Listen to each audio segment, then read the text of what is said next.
In Genesis 35, God instructs Jacob to return to Bethel, the place where he had seen his vision of the stairway to heaven, to set up an altar and reaffirm his covenant. Jacob prepares his family for the journey and commands them to abandon their foreign idols and purify themselves in preparation for a sacred encounter.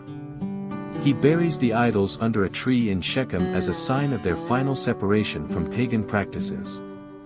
On the way to Bethel, the fear of God falls upon the surrounding towns, protecting Jacob and his family from potential enemies. Upon arriving at Bethel, Jacob builds the altar and renames the place El Bethel, the God of Bethel. God again appears to Jacob, blessing him and confirming his new name, Israel, and reaffirming the promise that he will be the father of a great nation.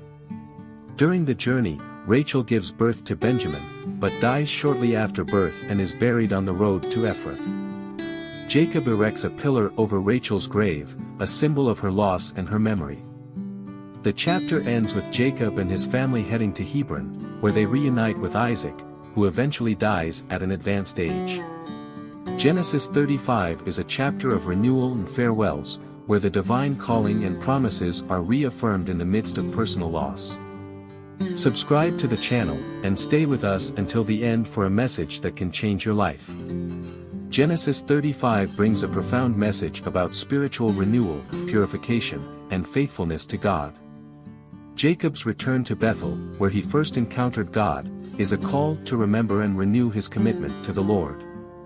The act of purifying himself and abandoning idols shows his desire for a new journey of obedience, distancing himself from pagan influences. This return to Bethel marks a new stage in Jacob's life, as he now fully accepts the name of Israel, as the leader of a lineage that bears the divine blessing. Rachel's death during the birth of Benjamin is a mixture of joy and pain, showing the price of divine promises and sacrifice in the spiritual journey. Each landmark and altar that Jacob builds represents a testimony of faith and commitment to God. In the end, the reunion with Isaac and the renewal of God's promise reflect the continuity of the covenant that will pass through the generations. The chapter reminds us of the importance of seeking God, abandoning harmful practices, and honoring His promises, even when we face moments of pain and loss.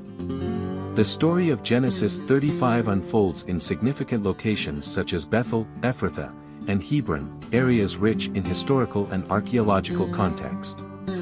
Bethel, identified with the site of Beit-In in the West Bank, was a center of devotion and pilgrimage since the Bronze Age, and its religious importance was recognized in ancient Canaan. Excavations at Bethel have revealed evidence of ancient altars and settlements dating back to the time of the patriarchs, lending credibility to the biblical account. The practice of erecting pillars and altars, such as Jacob's, was common throughout the region, serving as a symbol of remembrance and devotion.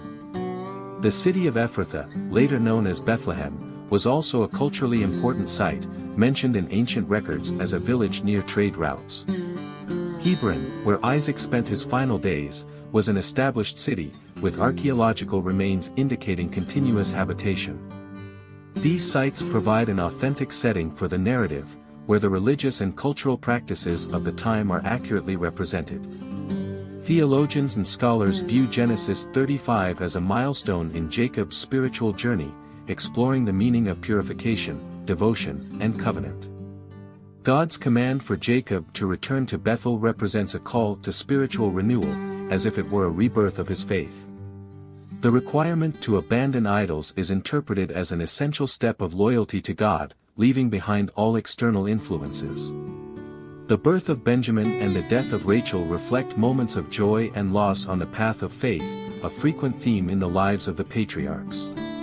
The building of the altar is seen as an act of submission and renewed commitment, reaffirming the importance of a close relationship with God.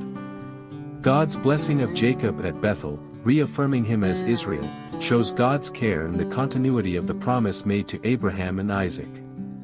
The presence of landmarks and altars at Bethel and Ephrathah also provides a visual and spiritual testimony that future generations will be able to see and remember of God's faithfulness. Excavations at Bethel and Hebron have uncovered evidence that helps contextualize Genesis 35. At Bethel, excavators have found remains of altars and cult structures that indicate the ancient practice of erecting altars at sacred sites. Objects found there, such as ceremonial vessels and worship artifacts, show that Bethel was a religious gathering place for generations. At Ephrathah, near what is believed to be Bethlehem, remains of ancient tombs and memorials are evidence of burial practices, such as Jacob's erection of a pillar over Rachel's grave. At Hebron, ruins of ancient settlements and fortresses testify to the city's importance in the time of the patriarchs. In addition, inscriptions and tablets found nearby speak of covenants and altars, which were common in the religious and social practices of the time. These finds reinforce the importance of these sites in the lives of the patriarchs and confirm the cultural practice of marking significant events with altars and pillars. Genesis 35 is a story of renewal and commitment that resonates with our spiritual journey today. Just as Jacob returns to Bethel to renew his faith, many of us feel the need to return to key points in our spiritual walk where God's experiences and promises were most real. The act of abandoning idols represents a call to let go of influences and practices that lead us away from our true faith. The construction of altars and memorials in times of spiritual renewal is a practice that echoes modern religious traditions, where we create symbols to remember our faith and our promises.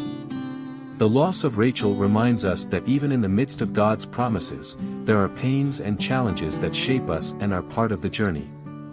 God's blessing and protection, even in the midst of adversity, are a reminder that His presence is constant.